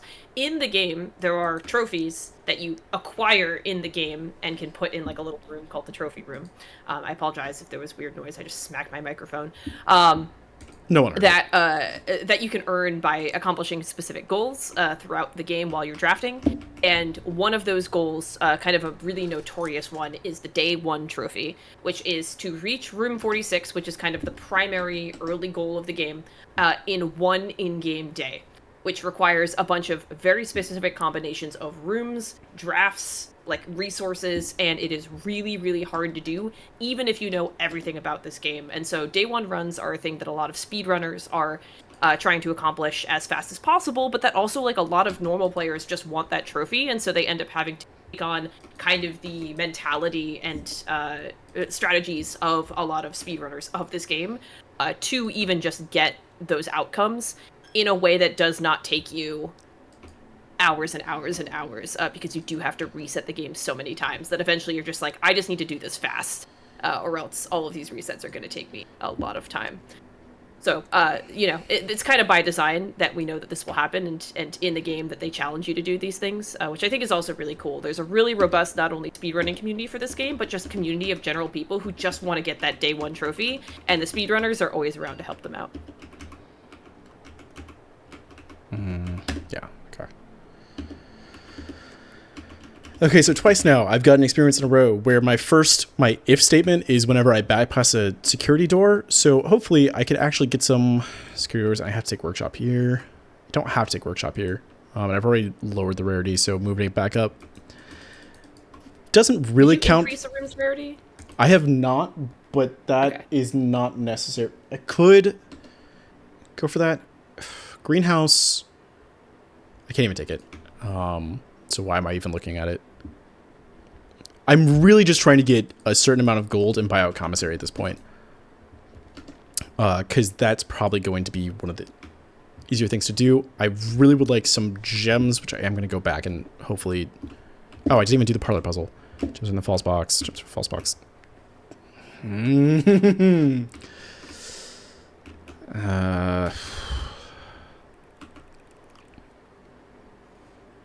Oh, thank goodness. I truly just YOLO'd that one.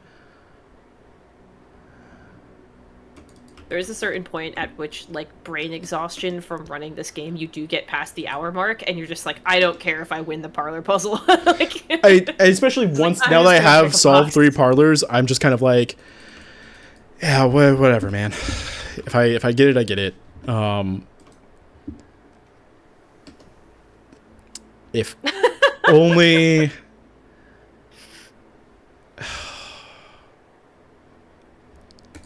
This is basically... They're probably the same rewards regardless because of how many...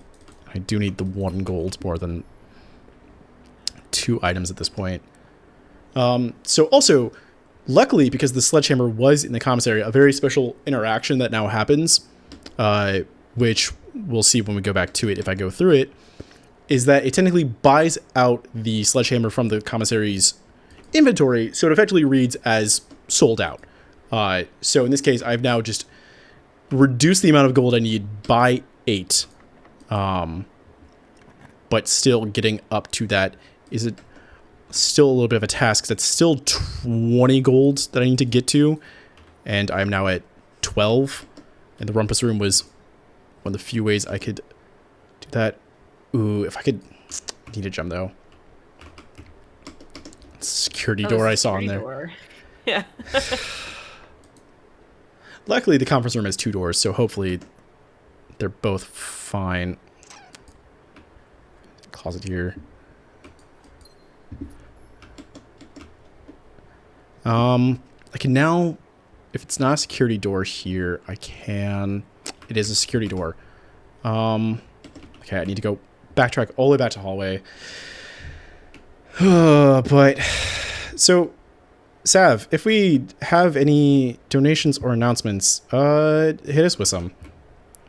Yeah, I mean, I've been kind of sitting over here trying to craft the perfect joke where 3 doors down is the punchline, and I'm just coming up with nothing. But in the meantime, I just want to let you know that we are a little bit over $60 left towards that Pancake House incentive. And I've got a really fun fact about CARE. And $64 can cover textbooks for a nursing student who will provide critical care for their community. So if we can meet that Pancake House incentive, we have helped a nursing student. And I know y'all want to do that kind of good as well as seeing good stuff like that Pancake House. So you should definitely do those donations towards that Pancake House. And also, if you want to help me with my joke, really, I'm gonna be over here jotting some thoughts down. So, how do we feel about a huge influx of gold at the moment? I'm using this upgrade disc for giggles at this point. And Cloistered. Let's see what we get in the Cloister upgrade for funsies. We do not get Draxus, but let's just go ahead and do Mila, because it's not really necessary at this point. But that is very good off of this. Because, yeah, no, go for it. Because what I am able to do here in the office, and I don't know why I went to the safe first before doing that, is because in the console itself, I can spread gold in the estate. So what this does will send gold all over it. But fun fact, and this is a synergy with something I already terminals already reached permission. Okay, yeah. I just want to make sure I did that. Is the room that I just sort of left with the 2 security doors, if you remember that one. That this is also good. I'm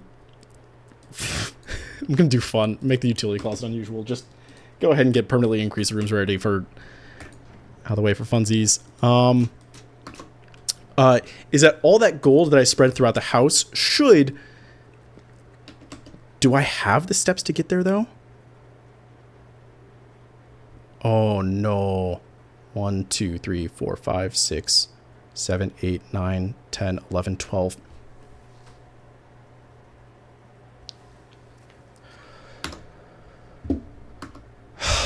I don't.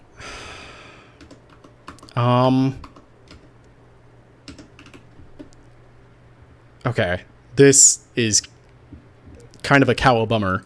But hopefully something that I can...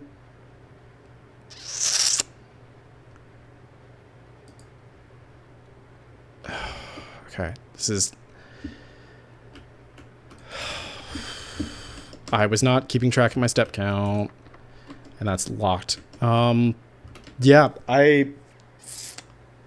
this is very unfortunate. I do just have to... Because I have no way to get back to the conference room and also buy out commissary. Like, mathematically, I just do not. It's so unfortunate. So I have to call it a day. But... So, math! So, math! In the off chance that I was able to pull that off, I would have gone back to the conference room, collected all... So, the magic of the conference room is that whenever I spread items throughout the house, instead of ending up in all the rooms that are currently drafted, like it normally happens, if I have the conference room, whatever items I spread end up in the conference room. So in that case, I was able to spread gold throughout the house from the office, and it would have been enough gold to likely buy out the commissary, but from that, I was unable to reach the conference room again because of a slight mismanagement of steps on my part, having to backtrack a couple times. But that is okay. Can I get a real quick time check on that because of it? Yeah, About we are hour at 21. Yes. Hour 21? Okay. Very doable. Very doable. Hopefully I roll the same thing again and don't just mess up my steps, or hopefully I get the vault and commissary. And that would be much, much quicker, much, much faster, because I still am also just looking for that schoolhouse and archives. I am, which I probably should just be going up if I can. Pantry, some gold.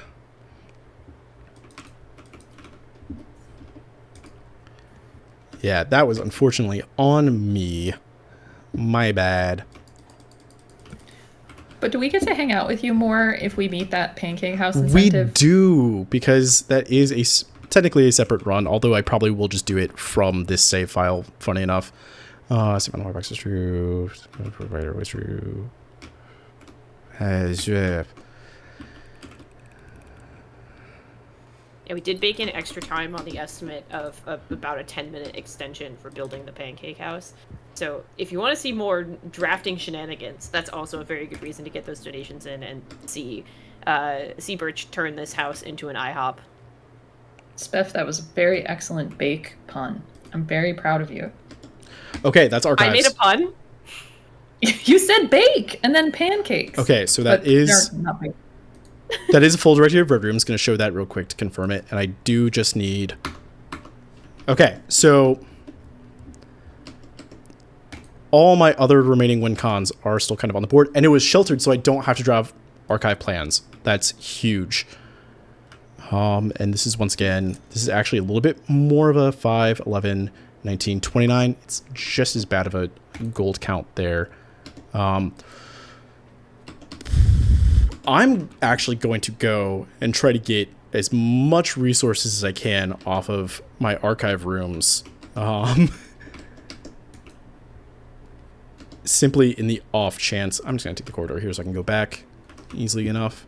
So in the off chance that I do pull something like the vault out of the workshop, I can just snap grab it. But still, the main goal is, the magic number, I'll say, is 29. 29, or basically finding any other items that are already in there. And that will sort of alleviate the cost we need to do to buy out the commissary. I'm just going to use this. Key, gold, silver key is fine. I'm actively like stressing a little bit. Okay. That's great. This is great. You got this. This is great. Okay, please conference rooms. Please conference room out of library. Please conference room out of library. Oh man. Okay. I'm gonna which should be doable because I think that is one of the more common ones for the sake of the library. Oh. And I went the wrong way again. Keeping track of these maps is so hard when you're drafting day after day. Yeah, like, luckily... what did I do today? Yeah, luckily... Okay, I have to use silver key. Hopefully this also does... This is also good. This is also good. Because... I'm going to take the... dining room on the off chance that I don't have... steps to do things.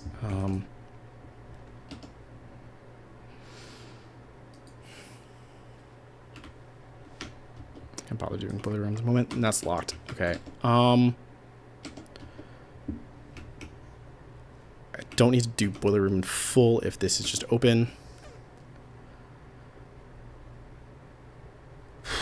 This is rough.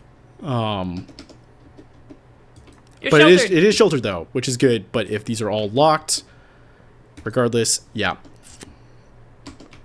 Okay, time to go back to the office door, and hopefully that's not bad. But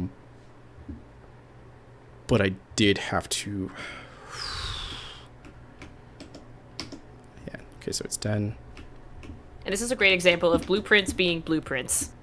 Where you get so close, you're like, I see the victory, I see the way, I understand the concept, and then just sometimes your items, your resources, your drafts are just like not jiving with what you're trying to do. Yeah, this is a real example of the giveth and taketh away. Oh, I'm hitting. Okay, I do actually want to learn something about this game. I've been trying to avoid it for a long time. Could you explain to me what being sheltered is? Yeah. So you are sheltered when you draft the shelter first, right? So one of the outer rooms, that's the shelter.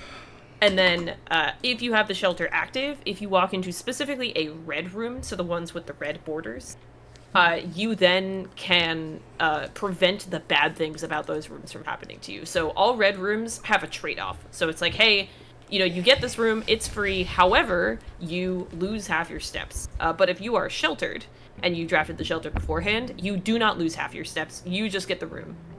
So that's why the shelter is so powerful sometimes, because it enables you to grab those red rooms without having to suffer the consequences. You don't have to suffer the consequences of your own actions, basically.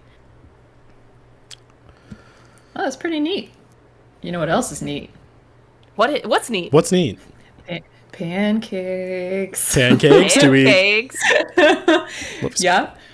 And you know what? If we hit that pancake incentive, we will have raised over $400 total for care. Hey, Let's go. Let's do that. Yeah. Let's. Can we get over that $400? That's awesome. Yeah, that would feel real good, I think. That is a great, like, early Delicious. day one afternoon chillin'. Yeah, Yeah. Already almost at $400. exactly. Huge, even. Okay, so I did not get Schoolhouse there, so I'm not going to read the letter from my grunkle. So unfortunately,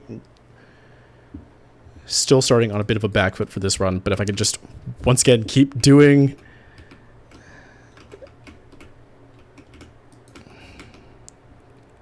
what I've been trying to do. Okay, I keep rolling the commissary.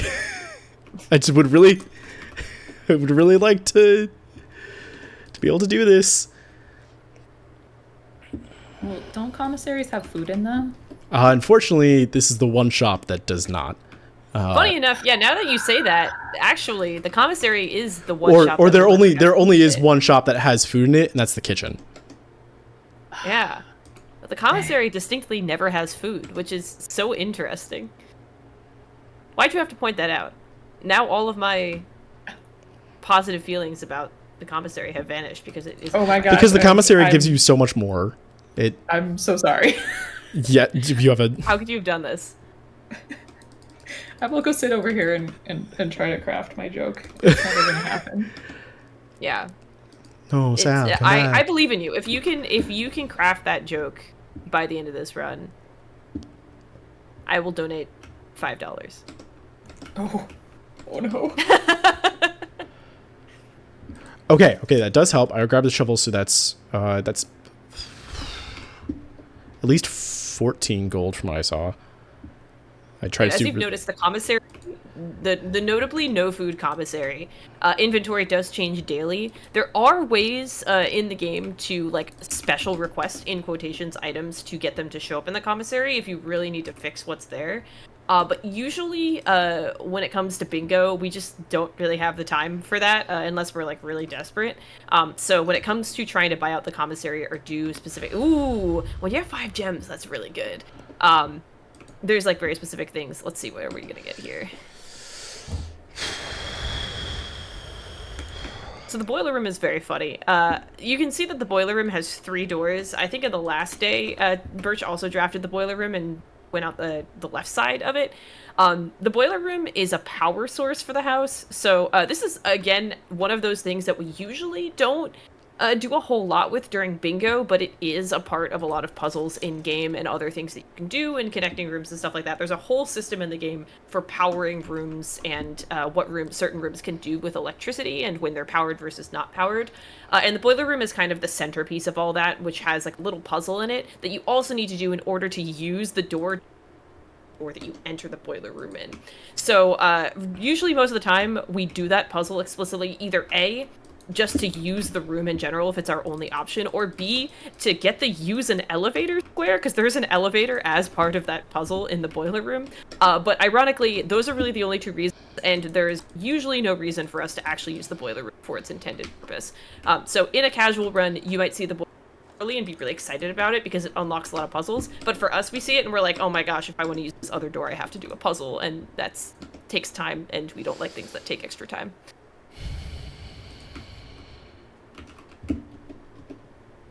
Did you just Yeah, hate on puzzles? I did just hate on puzzles. I actually don't like puzzles. I'm gonna be so real. I was also not very much a puzzle game girly, and Blueprints is like more or less the exception. How dare you? Tell us off. Okay, Yeah. that's 11. Come on, please.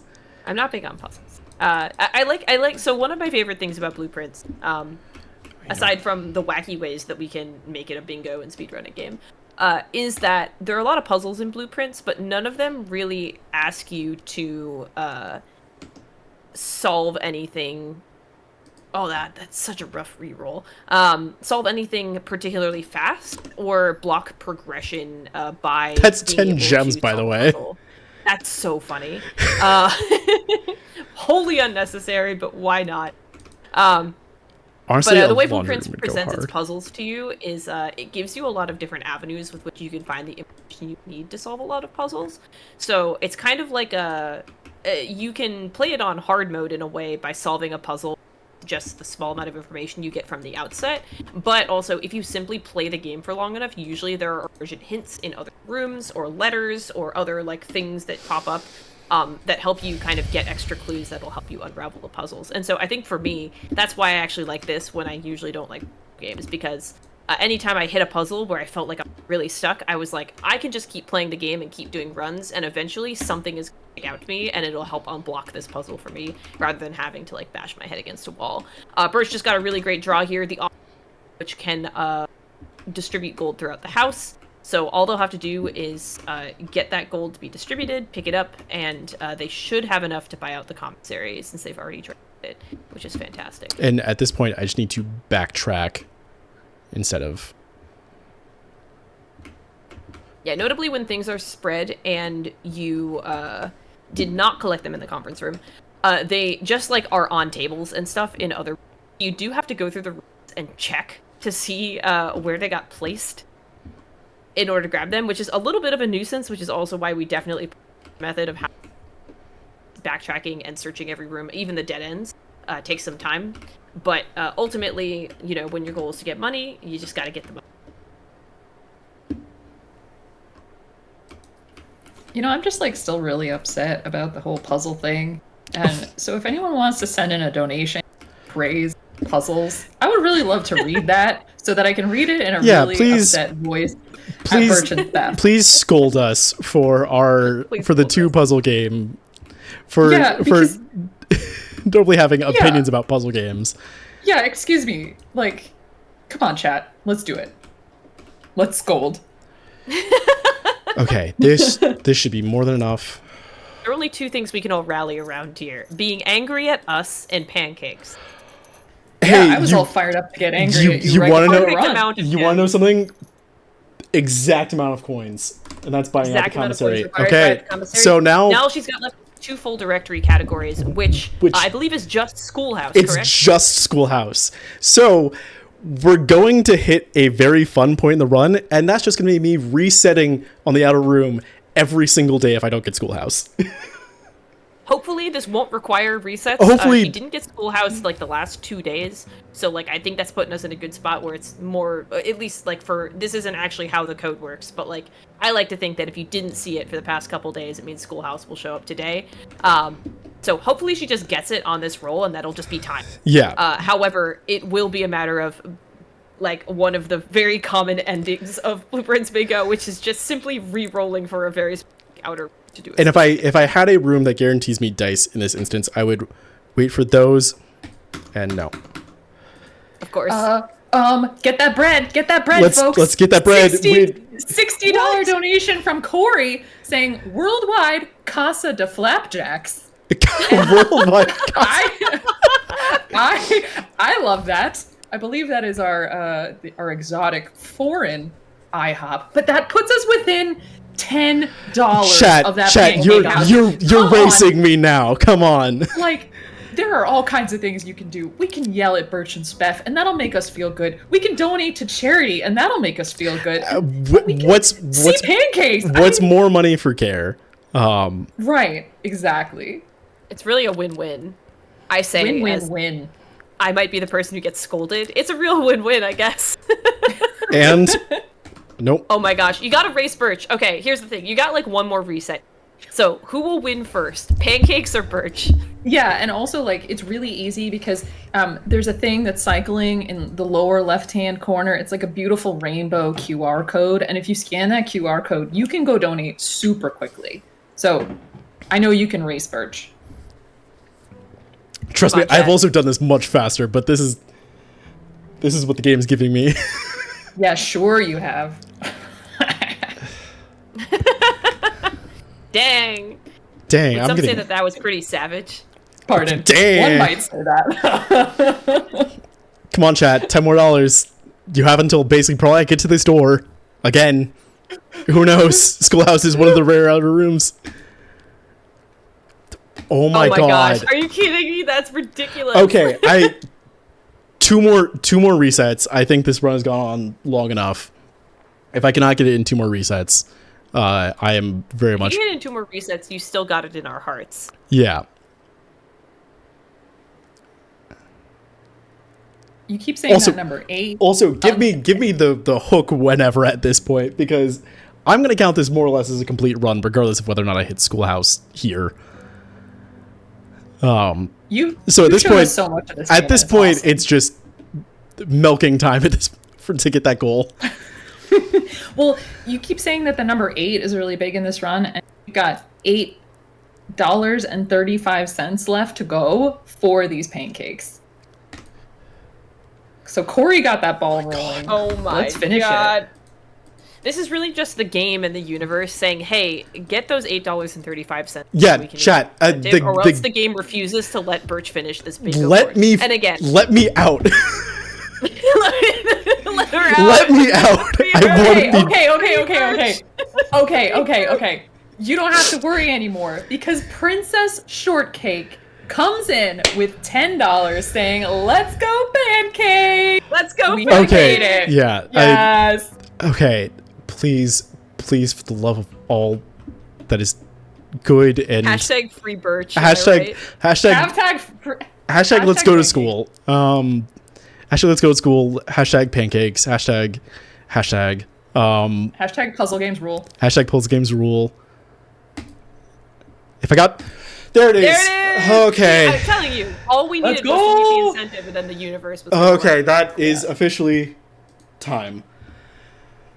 Oh. Yay! You're amazing. That was like, the RNG at the end of that run. The RNG was really,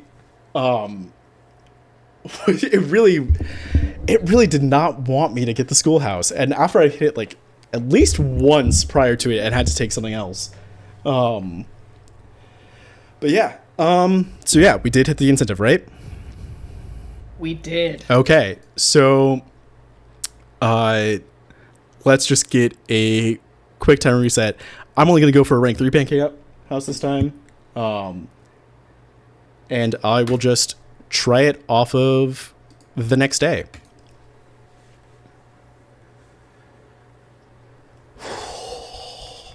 Thank you. Yeah.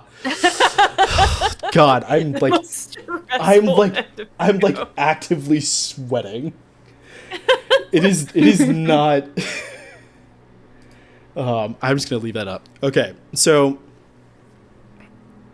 for this, incentive time will start essentially when I gain control on the next day, because I'm just gonna do this from this file, which is not the usual. I did sort of create this category in IHOP% myself. It's not the usual way. I typically do this from a fresh file, but setting up a fresh file from this point is going to just take much longer. And as much as I've enjoyed our time here, I think it's time to make a pancake house. Woo! Same continue. And we passed $400 raised for care, so everyone, Woo! Let's go. so much for that amazing generosity. We got so many GGs in chat too for you for the end of this Anyway, run. IHOP% in 3, 2, 1, go. Now, notably, again, to remind you, for a pancake house, this is a 3 by 5 perfect rectangle, including the entrance hall. That is what we call a pancake house. This may not necessarily be done in one shot. If Burtch can get this in one try, that's actually really, really impressive. Fantastic RNG for that. And also some great drafting skill. But what she's going for is 3 layers deep, basically a standard stack of pancakes.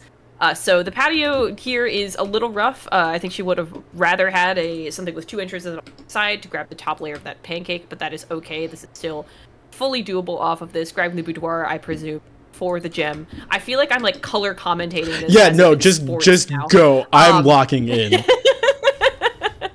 Burtch is locking in. Notably also, and this is a very common thing when you like speedruns of this, while we're doing bingo, we typically pick up like every item because you never know what you're gonna get. You never know what's gonna happen. You might need that item. Burtch is leaving items on the ground right now because her one and only goal is pancakes. All we can think about is pancakes, and that's all we need. So not even checking the commissary, not even picking things up. Everything is just pancakes. We are absolutely locked in on IHOP. Did I hear boudoir? Boudoir. You did. Boudoir. Yes. Oh, that's all I could focus on. But back to the pancakes. Back to the pancakes. Yes, there is a room called the boudoir. And that is how I would like to say it. Not a great pull here. Would have liked a straightaway. Trying to get up to that 3rd level. So this will be a little bit interesting to see if she can get... Passageway is really interesting here. So basically, Burtch needs to draft 4 rooms in a row horizontally to get the pancake house. Notably, for pancaking, you cannot go above the pancake. Your stack of pancakes cannot be malformed. Unfortunately, that is the end of the pancake dream for that day. Again. Your pancakes must be perfectly flat. 3 5x1 pancakes stacked on top of each other. This one we had a little bit of a smaller pancake stacked on top. Still love that stack of pancakes. I'm still so hungry. I'm so hungry too. Let me out. I also didn't eat lunch, and I'm on the East Coast. It is like dinner time for me. I am so hungry. Talking about pancakes, Sav did this to us. You all did this to us. Really, you're just scolding me for not liking puzzles and starving. Maybe you should go to a diner. Can't do it. You won't. I won't. I can't. Okay, this is a much better draw. West Wing Hall, fantastic draw here. Honestly, if she can also get like East Wing Hall on the other side, that's perfect for this kind of challenge. Awesome. We got a nook. We got a key just in case she needs it. Probably not. Notably, doors. Ooh, that's great. Just grab a little trunk action here. Doors are much more likely to be locked. Hilarious. I don't know why I grabbed that. I can't. No. Yeah, no, nothing will be locked down here. Secret Passage is a really fun one. We haven't seen Secret Passage this entire run. And there was hallways, I think, on... No, we did on Subway. Once. Great Hall also haven't, like, there are a lot of really standard quintessential rooms in this game that we actually haven't touched all run really hilariously. Yeah, trying to grab the East Wing Hall would be a really great I think unfortunately I can't draw it as low as rank 3. As low as rank 3, yeah. I was talking about keys before. So one big thing here is that the chances that any of these doors will be locked is like basically you only really encounter locked doors as you progress up the house. So one of the good things about doing something like this is that you often won't run into locked doors and don't really need to worry about keys as much, but it's still really notable that you want to have gems for some of those early multi-room rooms, like the drawing room. Dice is huge. Dice is huge. Yeah, Dice is incredible. Can reroll one of these rooms, and when you're only drafting a couple, that's just absolutely massive. Yeah, pool is a really good example, and a great pull here for multi-door but costs a gem situation. Courtyard is another good one. Storeroom's awesome, grabs a gem there, and now she's only got 3 doors left, so as long as she can get around this corner here, it's still going to require a straightaway in the middle, so it might be a little bit dicey, but you are usually, guaranteed some form of corner spot here. Library is interesting. Will she get something wacky? And the redraw. There we go. Okay, a conference room, and then this will be time right after she drafts the final room of this pancake house. You know what? Let's end in our favorite run from this room, the workshop. The workshop! Oh, our old friend. And that's that is time. Yay! And there is your pancake house. So you can see a perfect rectangle, 3 pancakes perfectly stacked on top one another, ready for syrup, butter, and your pancake topping of choice. Yeah. When I said I made IHOP%, it's technically doing ranks 1 through 5, so all the pancake house goals in bingo in one shot. And I typically don't have as much resources as I typically do, because I do try to do that on a fresh file. But anyway, that has been all of your time with me. So if you want to do any shout outs before mine? The only shout out I want to do is to Burtch herself. And thank you so much for having me. This is my first time doing commentary for literally anything live ever.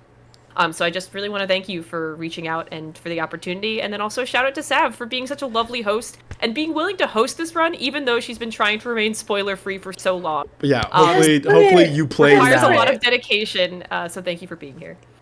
But yeah, that being said, I just want to give big shout outs to the entire Blueprint speedrunning community.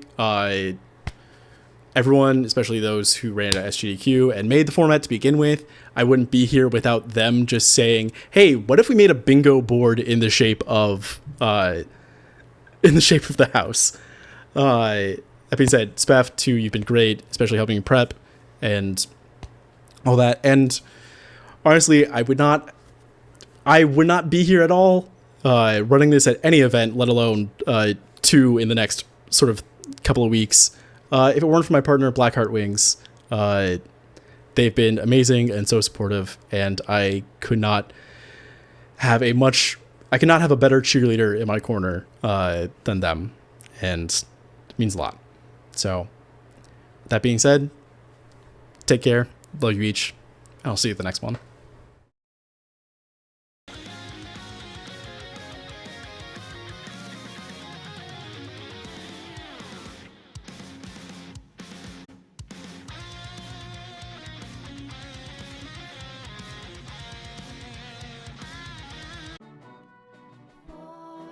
Everyone, wasn't that a fantastic run? I see so many hearts in the chat. That was high octane, so many brain cells being used. It has been a pleasure to be here. That is the end from me, Savage Octagon. Even though I had a bunch of things spoiled, that was still one of my favorite things that I've done. Thank you to Lady Arcaders for having me. Thank you all so much for being here. And I know that for the rest of the weekend, you all are going to keep those hits rolling and raising money for care. So thank you so much, everyone. And I'll see you soon.